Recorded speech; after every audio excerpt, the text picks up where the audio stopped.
welcome back, and after asking the question, how old are the hills, we're going to look at geological time under the sea, or indeed under the seabed. It's an old legend from the island of Sanday that is the starting point. It was recorded more than a century ago by Walter Traill Dennison. He was a remarkable man and somebody who knows a great deal about him, who in fact has helped to publish his works, is publishing more of his works, has written forewords, introductions, given talks about him, is our good friend Tom Muir. And Tom's going to tell us a little bit about Walter Traill Dennison.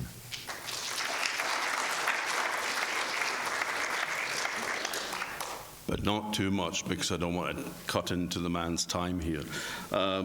This year is Walter Traill Dennison's bicentenary. It'll be his 200th birthday on the 6th of October. And he was a remarkable man because he came from a fairly wealthy background. His family were married into a lot of the local lairds, but he spent a lot of time at the houses of crofters and cotters, collecting stories and customs, but also hearing things that he took notes of that was, of interest to him. And he wrote a paper called The Encroachment of the Sea and the Subsidence of the Land, as seen on the island of Sanday. Catchy, I'm sure you'll agree. And that was read 1892 to the Orkney Natural History Society at Stromness Museum. And in that, he records stories he remembered hearing when he was young from old people. So you have stories that are going back on a first-hand account to the late 18th century. And it was about how the land was being swallowed up by the sea in Sanday. There was various stories about buildings that were no longer there, but had been originally a long way away from the shore. And coastal erosion is something that is obviously still a great threat to archaeology in Orkney. And he described what he called the broken isles of Orkney.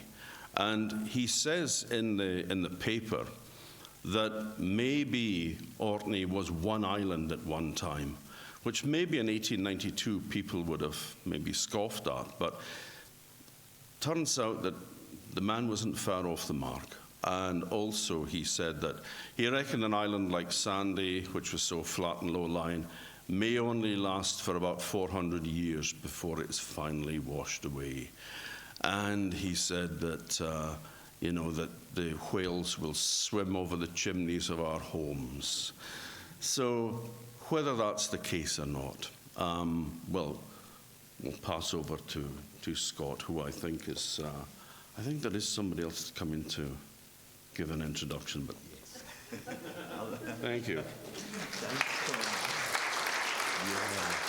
Thanks very much indeed, Tom. I should say, Tom is doing the 1 o'clock toast today at the lunch of Orkney Fair in the Piddy Kirk after this, and the 1 o'clock toast will be to Walter Traill Dennison. And now Scott Timpany is going to look at what may lie behind the story of the Bonnie Woods of Otterswick. Scott's an associate professor at UHI Orkney. His field is environmental archaeology, and in particular paleoecology, looking at the structures of living things and the pattern of living things going back into the past. He's worked in Orkney, in Norway. He's involved in courses and research, and he's going to tell us now what may lie beneath Otterswick Bay and explain the legend of the Bonnie Woods of Otterswick.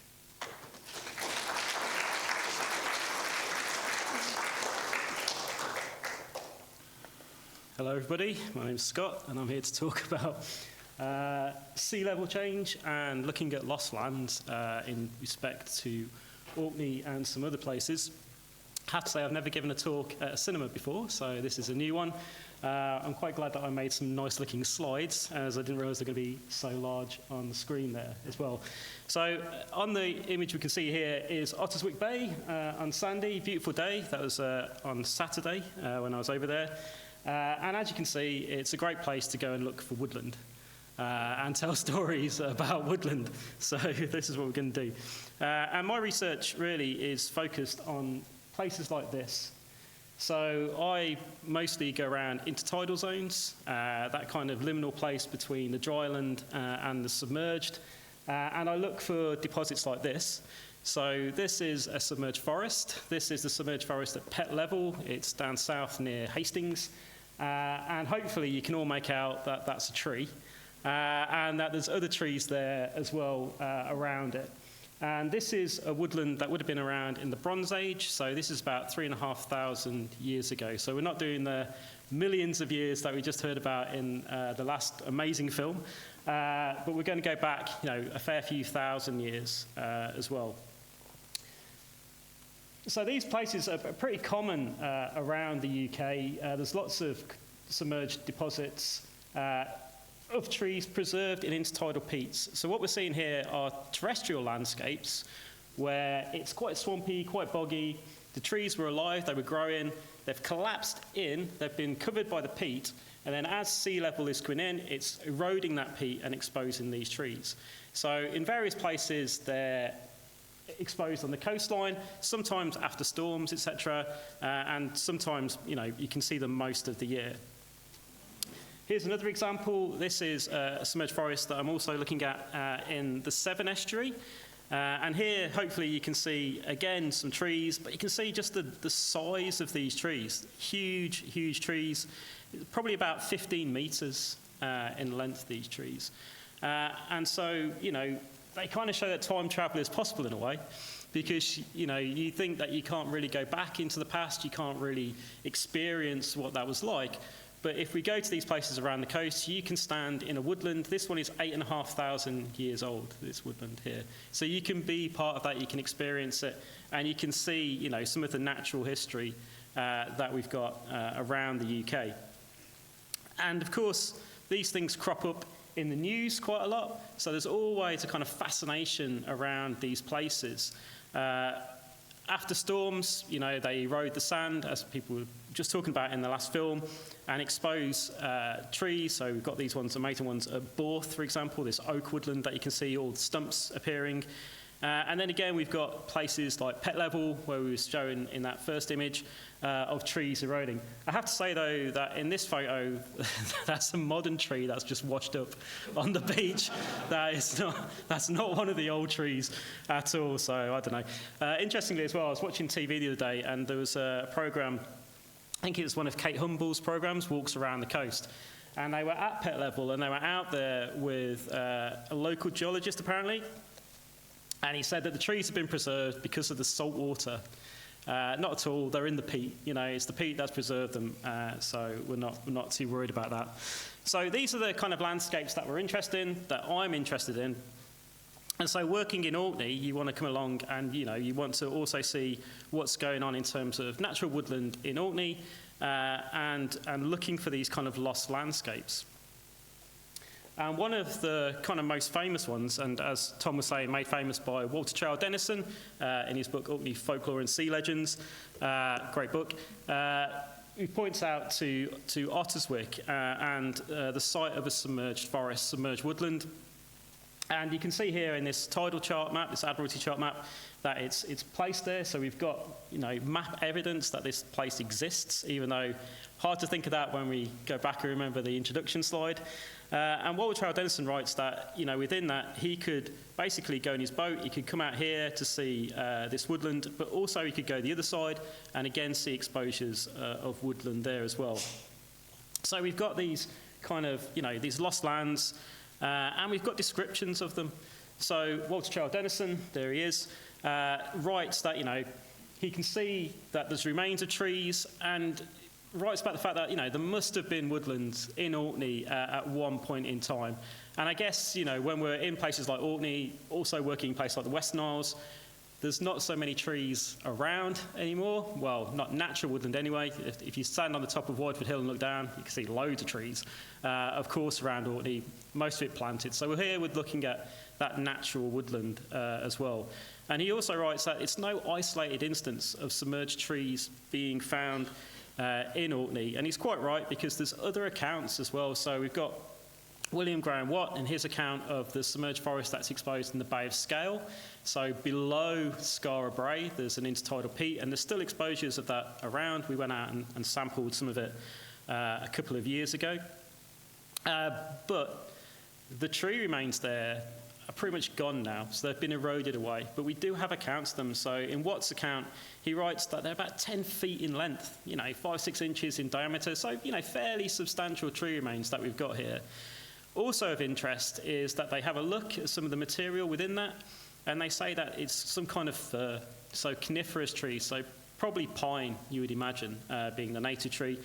And that's interesting because we don't get a lot of pine in the submerged forests that we found, and I'll show you some of that later. But we have found it in peats in the Western Isles, for example, so there is a chance of pine being around. So obviously, we've got these accounts. I put in a little bit of grant funding to Orkney Islands Council. We get some money, and we go out to Sanday, and we see if we can find this submerged forest at Otterswick. So I decided to try and dig a hole, as you do. That's the sand covering the beach. And it was a spectacular fail, as you can tell. All I found was sand. You can probably see maybe a bit of peat there coming through. So digging by hand is not a good idea. The sea came in and pretty much ruined it. We couldn't get anything on that time. So I'll return to that in a bit. But essentially then, we've got these lost worlds, these lost landscapes. And they tie in to folklore in terms of thinking about how we remember them or how we've been told about them. And getting this kind of information is really useful when you're trying to look for places to go and study. So, for example, in terms of lost landscapes, we've got other stories about woodlands under the sea down at Cardigan Bay, for example, and we've got the tale of the bottom 100. I'm not even going to try and pronounce any Welsh from the Midlands. We don't need to know that. But you can see here in this folk tale about the woodland under the sea, and it tells the tale of the bottom 100, where essentially the land was protected by a great wall built by the ancients, and somebody was meant to monitor the wall and make sure that the sea doesn't encroach upon it. And essentially, they failed in their duty. They failed to look after the wall, and the sea came in and swamped this land. And the remains of the woodland is supposed to, you can tell that from these tree remains here, which are part of that as well. So we've got these amazing folk stories about these kind of places as well. Probably one of the most famous ones is Lyonesse as well. Imagine finding that under the sand in Sanday. That would be quite a spectacular thing to find, wouldn't it? God knows how you go about digging that out as well. And these kind of stories have gone through time and been picked up. And we've got some interesting things around Lyonesse as well. So we've got the Reverend William Borlase in 1756, who speaks about this and speaks about the tales amongst the Cornish that there existed formerly a county such as Lyonesse, stretching from Land's End to the Scilly Isles, and it's much talked about. So again, these kind of places, these submerged landscapes, they're in the conscious memory, they're spoken about as well. And then in the 1920s, Osbert Crawford, as well, an archaeologist, says there's good reasons for believing that the substance of the legend is true, that within prehistoric times there did actually exist land which is now covered by the sea, and it has been gradually overwhelmed as well. And this is in relation then to the Scilly Isles. And you can see that, now we can go and use scientific methods, we can date peat exposures, etc., and we can look to see how that land would have changed through time.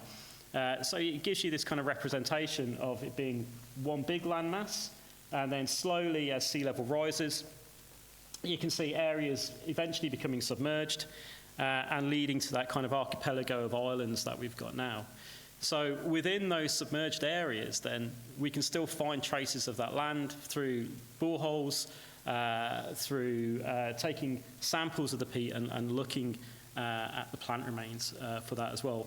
And what's interesting here is that William Borlase says that, he thinks that there's two causes of the extinction of the old inhabitants, their habitations and all of the things associated with them, so peace, war, and religion.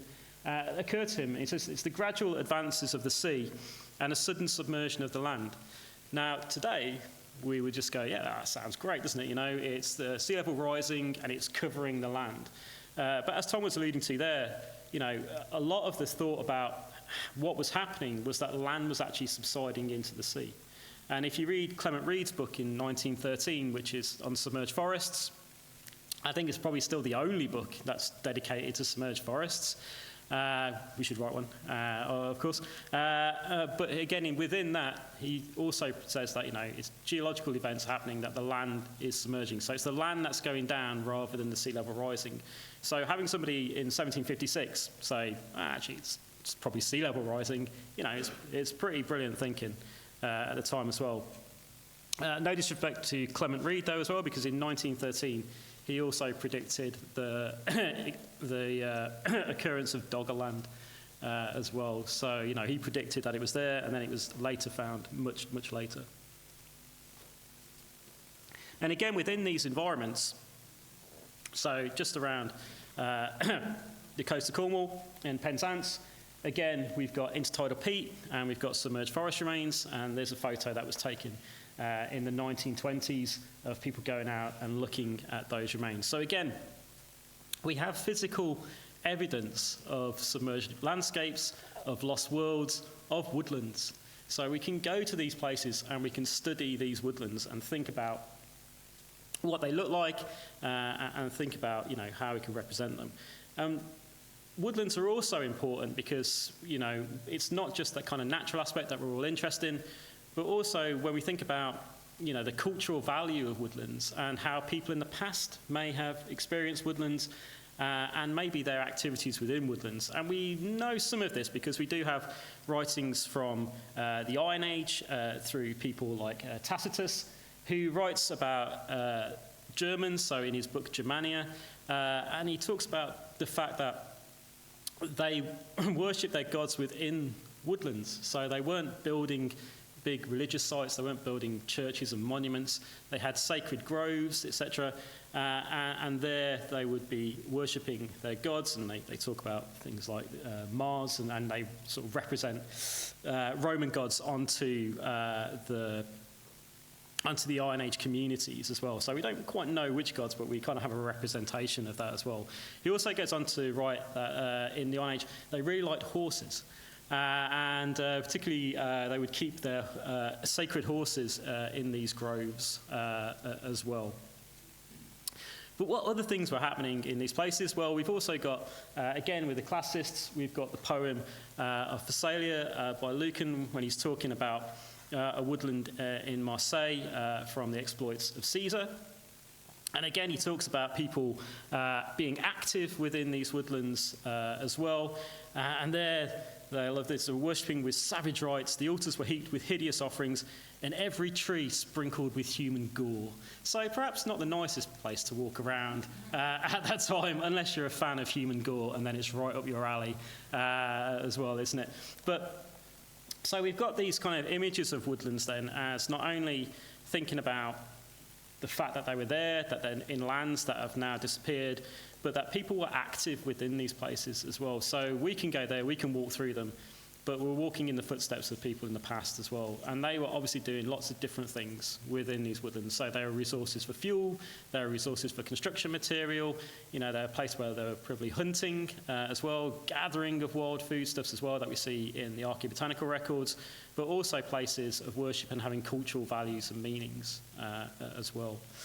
And they're also really important today in terms of thinking about how we can get information around the natural environment that we're losing as well. So there's quite a few books that have come out recently, particularly on things like the lost rainforests of Britain and forgotten woodlands. And when we think about the submerged forest sites, then, you know, these are potentially places that represent woodland growth without too much interference by people. So we've been doing some research recently on ancient woodlands in terms of they're ancient because they're on maps. And when we've done pollen evidence, we can show that these woodlands were there for at least 3,500 years. So we can take that map evidence right back. but what we see is that the structure of those woodlands changes through time. So a lot of the ancient oak woodlands that we see around Perthshire, for example, didn't used to have a dominant oak presence, but that's been people planting oak over the last few centuries in terms of shipbuilding timbers, etc. as well. So people are physically changing and altering the structure of those woodlands. So by going back to these ancient woodlands, we can kind of look at how they would have been structurally before people were interfering with them as well. So that's kind of an overview in terms of, thinking about the woodlands itself in these submerged environments. So how do we go about studying these woodlands then? So the first thing we do, obviously, is dig a hole everywhere. Usually, if you see people taking samples for pollen, etc., they would take an auger, and it's manual, and you push it in. But these peats are really compacted. They're really dense, so you cannot push an auger into these things. So the best thing to do is dig a hole, or watch other people dig it. Well, you supervise, that's always a good one. And then what we do is we bang tins in as well. So here, this is that woodland in the Severn Estuary. And you can see one of the tree stumps that we've got over here. This is an oak tree stump. And then you can see that the roots are within this layer here, which is a peat layer. And then we've got sediments below and sediments above. Here, this contact, you can see, is where the estuarine silt comes in. So that's the submergence of that landscape. So as we were hearing about in the last film about geological time and looking at stratigraphy, stratigraphy can tell you some really amazing stories about dynamism of these landscapes as well. So we can see here that we've also got estuarine silts below. Then we've got the woodland, and then we've got estuarine silts above. So we've got this kind of, in geological time, a relatively short snapshot of it being a marine environment, the rate of sea level dropping, peat forming, trees growing, and then whoosh, sea level comes back in again and buries the trees within the peat. So we've got monolith tins that we can take samples from, and within this we would subsample that back in our lab, and we would take samples for pollen, etc. from that as well. And we'd also take bulk samples down the side of this through the peat for things like insects as well. So I mean, just to give you a kind of rough idea, to get pollen we need about 2 grams of material, something like that, to count our pollen. And for insects, we need 10 litres. So insect people like big samples as well, which is fine until you dig a massive pit. And you try getting 10 litres out of the bottom of one of those pits is really difficult as well. So how do we know then that oak trees or plants were there in the past? So we've got a range of techniques that we can use. So we can use pollen grains. So these are pollen of oak that you can see here. We can also look at seeds, so we can look at plant macrofossils. So we've got acorns, for example. I've never found acorns in the peats, but one of my students was looking through one of the samples from pet level, and they said, oh yeah, I found acorns. And I was like, nah, you haven't. You've never found acorns. I've never found acorns. They found acorns. So I'm quite jealous. I've still never found acorns, but my students have. We can also look at insects, so beetles. Certain beetles like certain trees, so we've got that direct relationship. But we can also use beetles to look at ecology as well. So there's woodland insects, there's insects that like open pools of water, there's insects that like reed swamp environments, etc. as well. So that helps us, again, build a kind of picture of past landscapes. We can also use the wood anatomy as well. So when we see trees exposed in the tidal level, you can use the push test, which basically, if you push your finger into the tree and it gives, you can see some give in it, then it's probably non-oak, so you're probably looking at alder or something like that. If it's really hard and you can't push your finger in it, then you're probably looking at oak as well. The other thing you can do is that you can just rub your finger along it. So oak has raised rays, so if you think about running it along the tip of a cone, then again you would feel that, so you would know it's oak. And then more recently we can use ancient DNA techniques as well. So we can use sediment DNA again to see what kind of plants, what kind of insects, etc. Are present within those environments as well. But usually that's all you can do. If you go into a peatland, etc. as well, you can push your auger in, you can take your samples, and then you're reliant on the pollen, you're reliant on the plant macrofossils to tell you what trees are there, what the woodland would look like in the past, what the landscape would have looked like in the past. But we're in a submerged forest environment, so we can go and have a look at the trees themselves because we've got them present as well.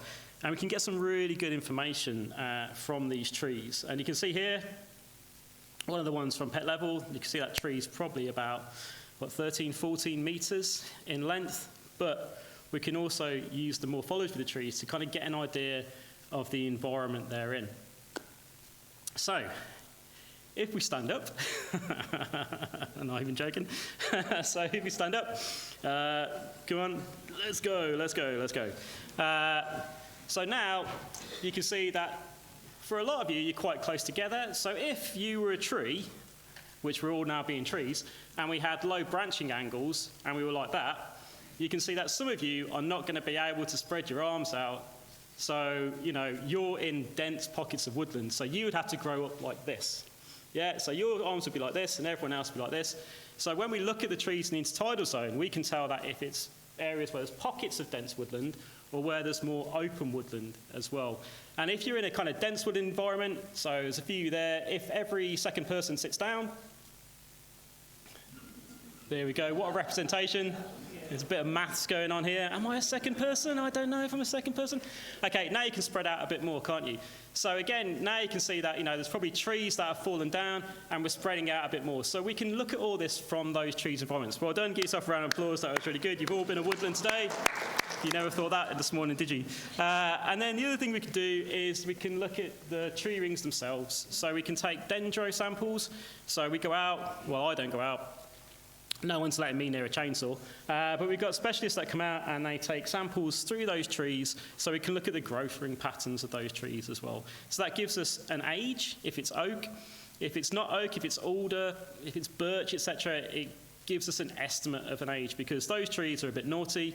They grow more than one ring a year, they grow half a ring a year, they grow false rings, etc. So it's difficult to get an actual age. And when I was doing my PhD studies, I was looking at tree rings from two alder trees that were right next to each other, and their patterns were totally different.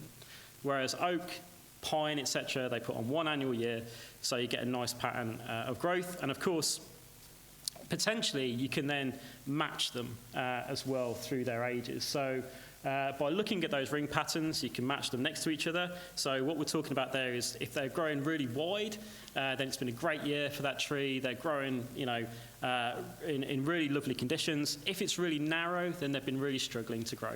And that could be changes in local hydrology. It could be that they're within that dense woodland environment that you just recreated, so they have to get to the light source really quick as well. And what we then have are these chronologies of woodland. So this gives us a stand age, because it gives us the age of the trees, but also it gives us the length of that woodland. So if we can get trees from right at the beginning of that woodland formation to the end, then we can get, in calendrical years, a really, really close-knit age for the entire development of that woodland.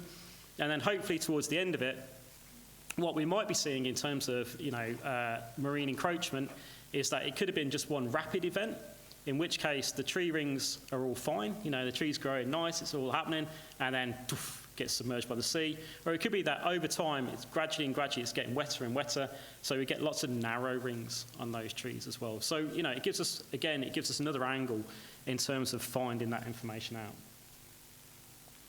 So, why should we study these environments then? So I thought I'd hand over to Caroline, as well, who was part of our studies on Orkney, and we all miss Caroline. But luckily, Orkney Archaeological Society have maintained her blog, so whenever you need a bit of inspiration, you can go back to the blog and read some of Caroline's writings. But what we need to remember is that these are dynamic landscapes, and Caroline brings this to life in her words as well.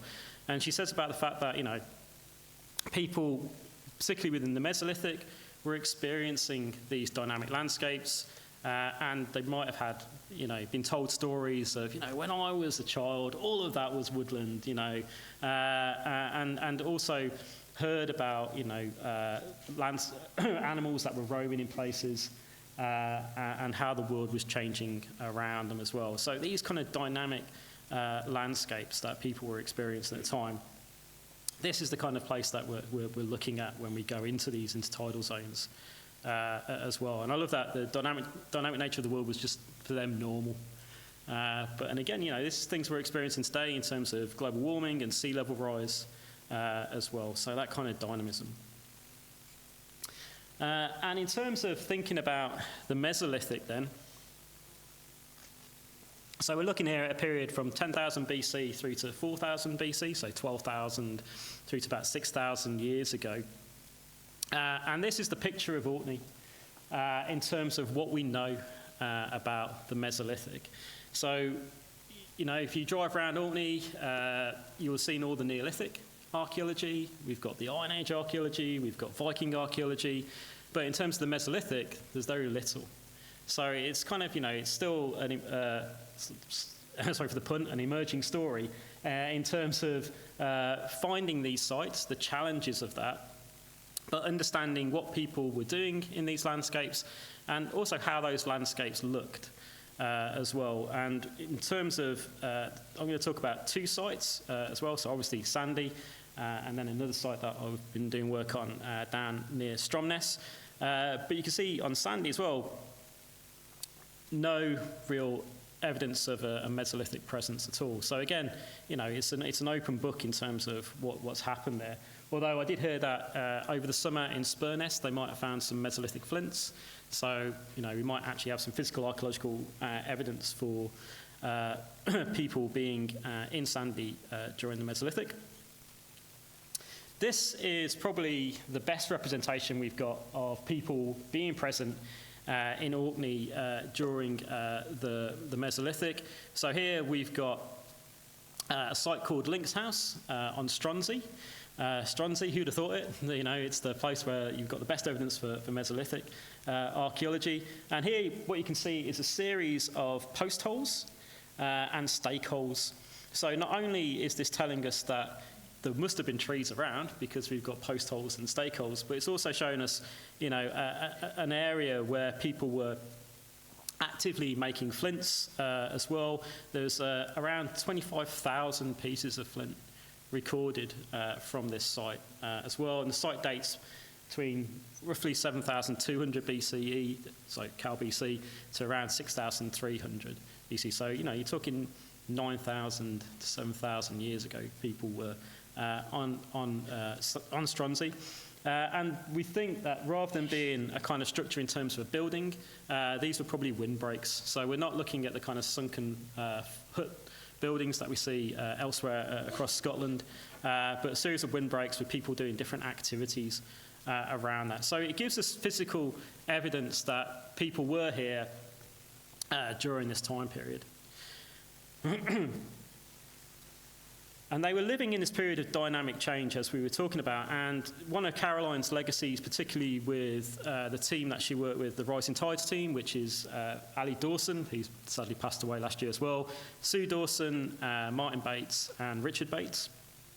And they went out around Orkney, and they were taking cores and borehole samples from intertidal peats and places around Orkney, so from different islands, and they were dating the top of those peats to get an idea of when that was terrestrial. So we know it's a terrestrial peat, so we know it was dry land at that time. And if you take it at, if you go around and you find these at different depths, you can reconstruct the sea level curve. So this is a sea level curve for Orkney that they've reconstructed, and it's in their 2013 paper. Prior to this, the only sea level curve we had was for Wick in Caithness. So when people were talking about sea level rise, the only one they could speak about was Caithness. And so, things are happening slightly different in Orkney as well, because we're a bit more further north. So we're, in terms of the isostatic curves, we're kind of at zero in terms of the uplift from the land after the last glacial period. So we're kind of experiencing some of it, but not as much as places where the ice was centred. And this is the Mesolithic period then. So you can see, we're in a time where sea level was rising rapidly across Orkney at this period of time. So if you were, you would have noticed this in terms of generations. People would have known that land is being lost.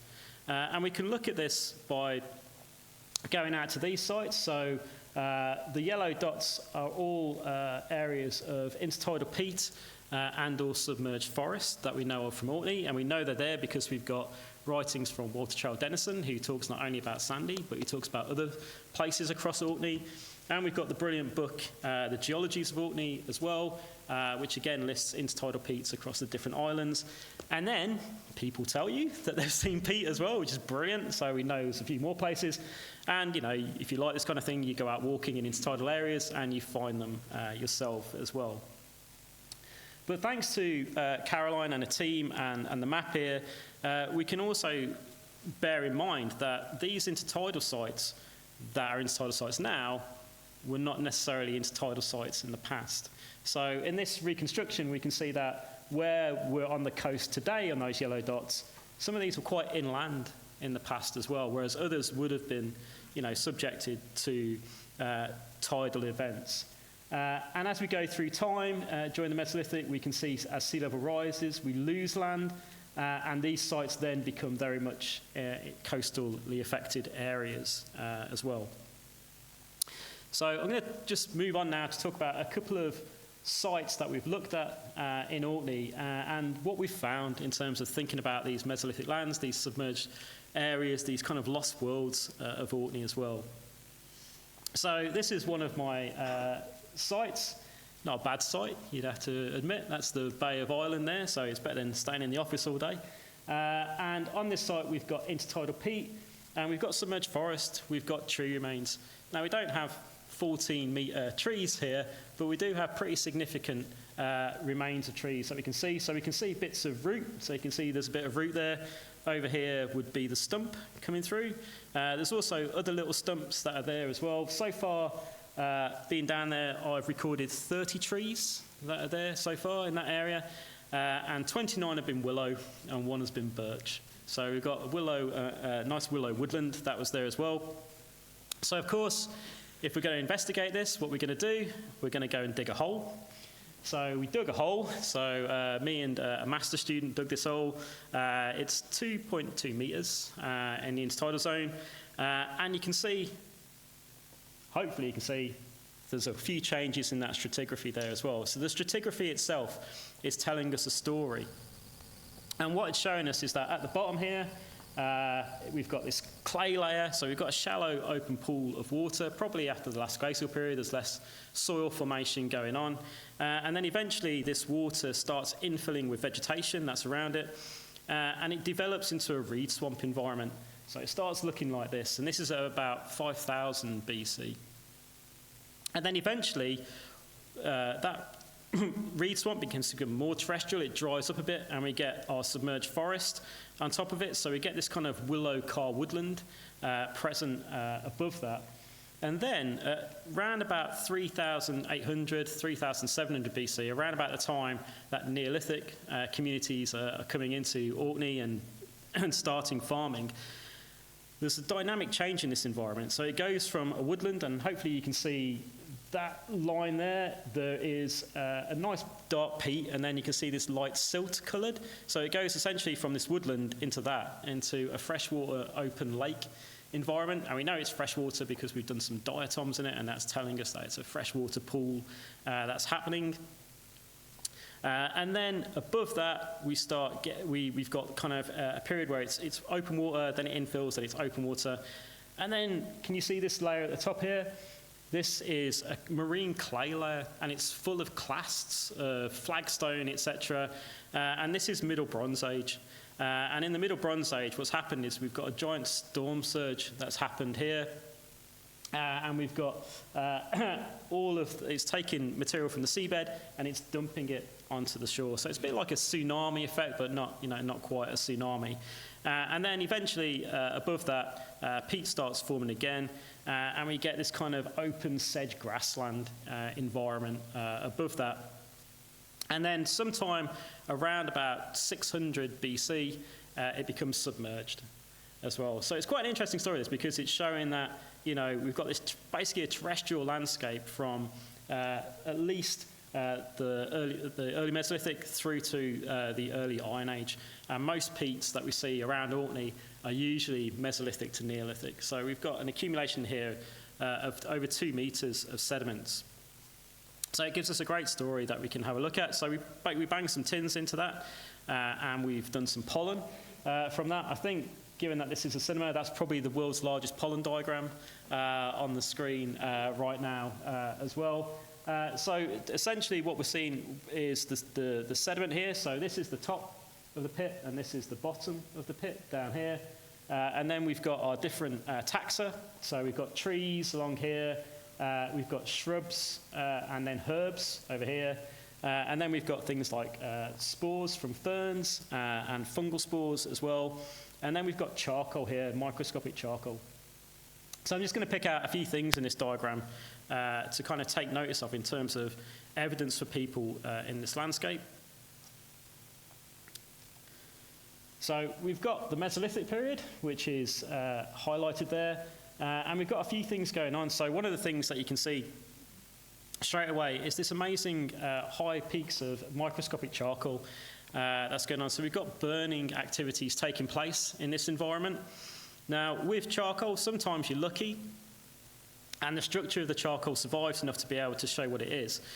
So here you can see bits of microscopic charcoal from the core, and hopefully you can see these little windows and these lines going through. So these are stomata, and this is common reed stomata. So we've got burning going on, but this is reed swamp burning. So it's people manipulating the wetland environment. Reed swamp doesn't normally burn too much naturally. So we've got burning going on here as well. And what's also interesting is that when you look at the grass pollen, which a lot of this will be reeds, you can see that following the burning, there's a decline in reeds and an increase in sedges. So it is having an effect on the natural landscape here in terms of what people's activities are doing. And again, people suggested that this could be to manage the height of reeds. Reeds grow pretty tall, up to 1.5 meters, so taller than me. And then also maybe to flush out, nesting birds, etc., that are there, or to maybe scare animals that are browsing within the reeds as well. We also got our trees on the left. So you can see there's a presence of pine down here. So we think that's probably local pine. So, going back to Watt's thinking about his observations and the peat at the Bay of Scale, where he suggests that there's fir within the peat there. So we don't have any presence of pine within the actual peat, but in terms of that signal coming maybe from the landscape, there is pine. We've also got our birch, and we've got willow, and we've got hazel. And one of the interesting things about this diagram as well is even right to the very top, you've still got woodland present in that landscape as well. So there's people within that landscape, there's people doing things. One of the other things that's quite interesting to me anyway is that when we've got increases in burning, you can see these 2 peaks here. So this is a fungal spore called Sordaria type, and this has been linked to animal dung as well, suggesting that there's presence of grazing animals within this as well. So thinking about hunting tactics as well for people within that landscape as well. And one of the interesting things about the Mesolithic is we don't really know what animals were present in the Mesolithic in Orkney because we haven't got any animal bones surviving of that date yet. So, these are probably one of the first bits of evidence to actually show that there probably was, large herbivores around during the Mesolithic in Orkney. One of the other things about this site that we found, and one of the reasons that we went there in the first place, is you can see the remains of a big, it looked like an oak plank. So it was discovered really by my friend Ted, who was walking along this area looking for bits of shipwreck. He's a maritime archaeologist, and he spotted this, but as soon as we realised it was embedded in the peat, we knew it was old. As well. So rather than being sort of medieval maritime, this itself is late Mesolithic as well. And this is oak as well. This is an oak trunk. I've been sort of talking about this for a fair few years now. So in the department, I'm pretty sure my nickname is Plank Boy, or has been for at least 8 years. but it's not plank boy anymore because it is a trunk. So, you know, I think I should be called Trunk Man from now on. And it's also been worked. So you can see this is radially split. So it's probably had wedges that have been banged in to the tree and then split in half. And we've got this flat edge on one side, and then we've got this D-shaped profile. And you can see this on the other side. You can also see these ribbons, these yellow, almost orange ribbons that are on the outside of the trunk. And these are Phragmites, so this is reed. So this is from the reed swamp environment. It's not from the submerged woodland environments. This is pre-woodland that this oak is there. And it's often been sort of discussed in Orkney whether oak, you know, was native to Orkney. Well, here we go. Here's an oak trunk, which is, I think it's about 3 meters in length, so not too bad. And there you can see it in profile as well. So again, you can see where we've got that split, and then the bottom half. Maybe the rest of that tree is in those peats somewhere. Who knows as well. So we're keeping an eye out on that site anyway. So on the picture again, you can see here's Anne Crone from AOC Archaeology. So she came out and helped excavate the tree trunk, and we took a dendro sample through the tree. We didn't get a match because there's not really many Mesolithic oak trees from Scotland that is to match against, and there's certainly not any others locally to match against either. So what we did is we wiggle matched the date. So what that involves is, because we know how many rings it is, so this tree was about 125 years old when it was felled, we took radiocarbon dates from between the rings. So we took 5 radiocarbon dates through because we know this one's from the centre and this one's from the outside. So we know this one is older than this one. So it helps in our modelling. And from that, it produced a date of 4,400 to 4,300 pretty much when it was felled. So again, late Mesolithic activity. So we've got evidence from the Bay of Island of people in this environment, people manipulating this environment through burning, and also evidence of an oak trunk in that landscape. Now, what that oak trunk is doing there, that's, you know, for your own imagination. Because it's kind of tapered at both ends, I sort of wonder if it was meant to be upright within that environment as a marker in the landscape maybe. So where the Bay of Island is situated, if you look across, you've got Hoy on one side of it, and on the other side you've got the loch of Stennis and the Loch of Harry. So, and the Brig of Waith goes through that environment as well. So if you're thinking about pathways and routeways through landscape, it's a pretty good place for you to come through. So that's the Bay of Island. So what happened on Sanday? So the reason we're here is to think about the Otterswick. So as you may remember, I completely failed in my attempt to dig a hole. So what happens when archaeologists fail? Farmers come to the rescue. So we had, luckily we had a guy who'd been out previously with Alistair Rennie, who had looked at the submerged forest in Otterswick before. And luckily Alistair had recorded in GPS coordinates where the peat was. So we were able to go and dig a hole with the help of a tractor and its bucket through the peat, and we developed a new way of sampling intertidal peats, which is from the bucket of a tractor. So there's my monolithin, and I'm banging that in to the bucket and then taking it away, and this essentially is the stratigraphy that we've got recorded within that. So we've got the sand at the top, which is across the whole of the beach. This peat is probably about a metre down now. So when Walter Traill Dennison talks about the site, he says there's a thin covering of sand, a few centimetres. So over that time, we've now got almost a metre build-up of sand on top of that. So less likely probably to see this exposed after storms now. So here's the peat. As you can see, the peat's pretty thin. It's about 14 centimetres, so it's not 2.2 metres, etc., that we've got at the Bay of Island. Below that, we've got a silt, clay silt, and then we've got bits of flagstone even within the bucket there as well. And the little boxes are where we sampled it.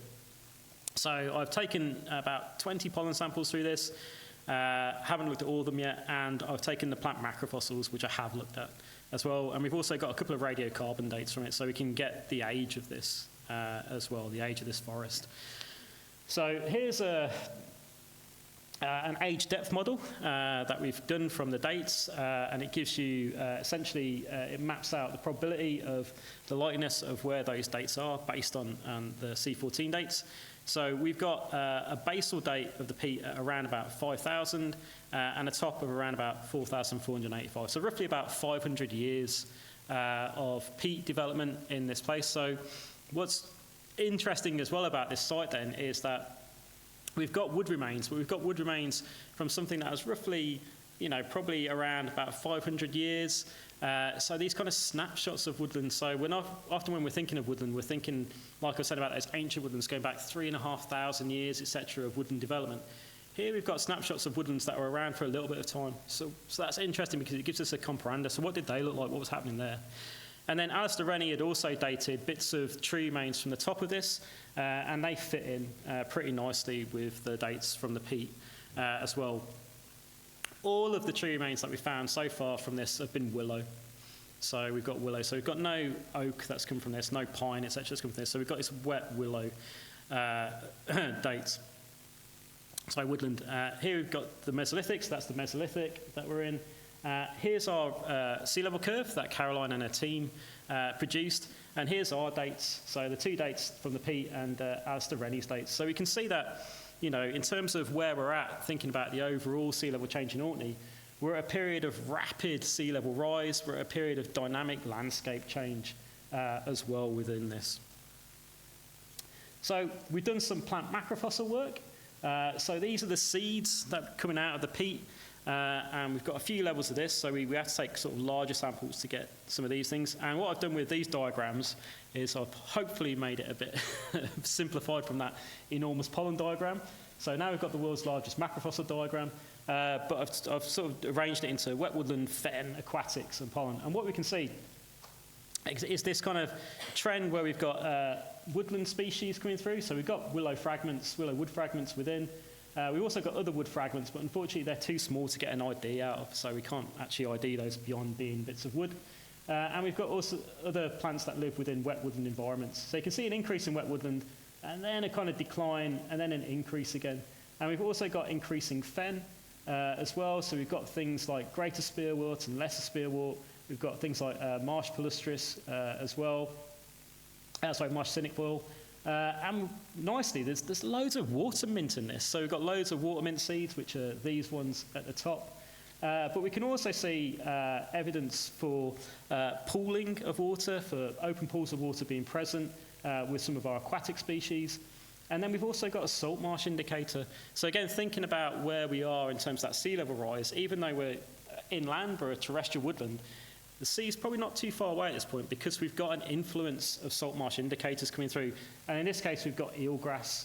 And again, we can see the remains of eelgrass within there. And this just gives you an indication of the amount of seeds that you can see in some of these samples. So it takes a fair while to pick some of these things out as well.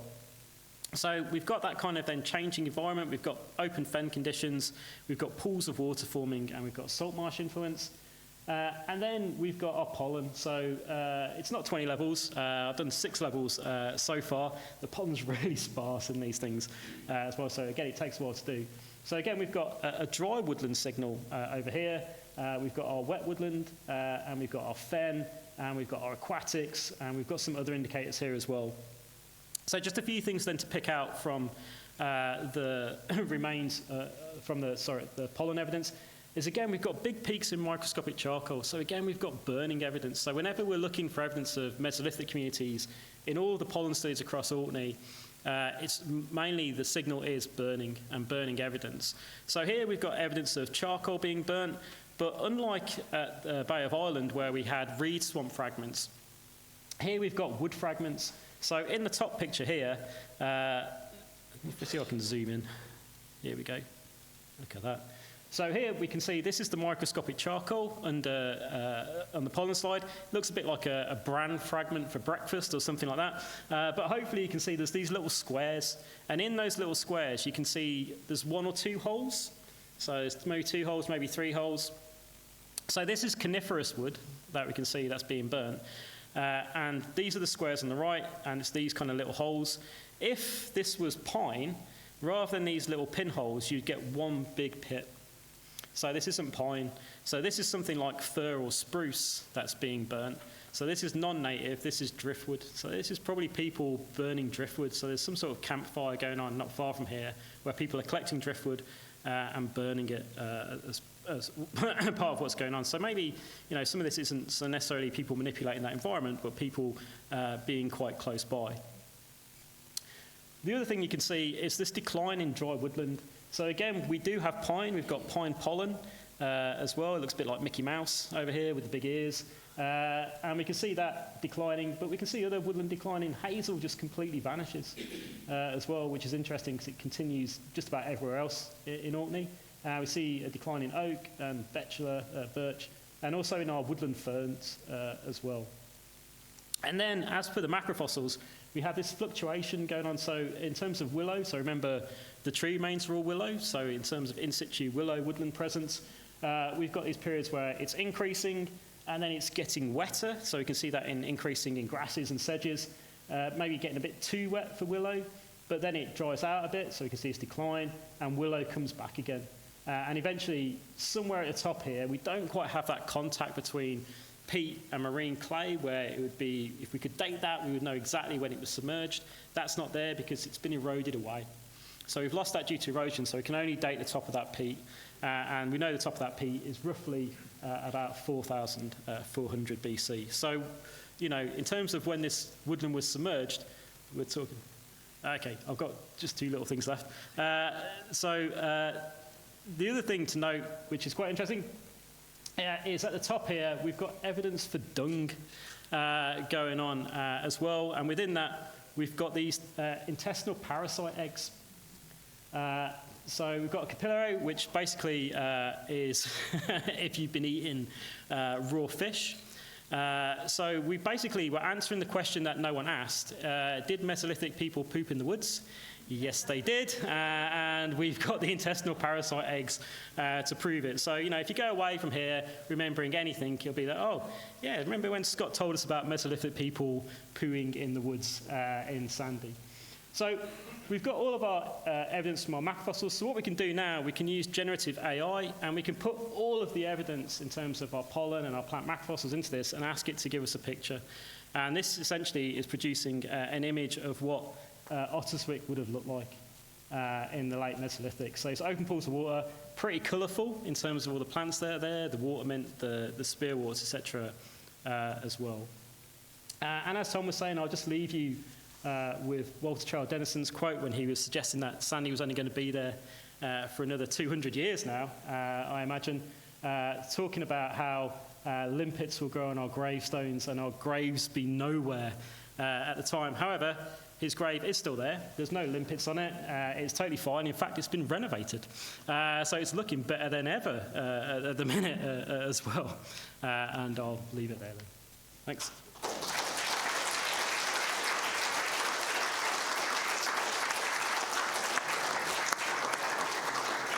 Thank you very much indeed, Scott. What a wonderful image that was. The legend of the bonny woods of Otterswick, and then from your research, a recreation of the woods as they might have looked several thousand, quite a few thousand years ago. Now, looking at the time, we're running out of time, but Scott, if you would be available to go to the Graineer room just after this, I'm sure there's a number of questions that people would like to ask. Just remains for me to say that, as mentioned, that the 1 o'clock toast today at the buffet lunch of Orkney Fair in the Piddycirk will be given by Tom on Walter Traill Dennison, who gathered together the material on which the investigations were based to follow up. Then at 2 o'clock, we'll look into another example of Orkney folklore and indeed experiences that people have today. The question of, can you hear the sound of the Northern Lights? That's coming up. In the meantime, I'd like you to join me in warm thanks to our speaker, Dr. Scott Timpany, for carrying us into a fascinating world of long ago. Scott, thank you.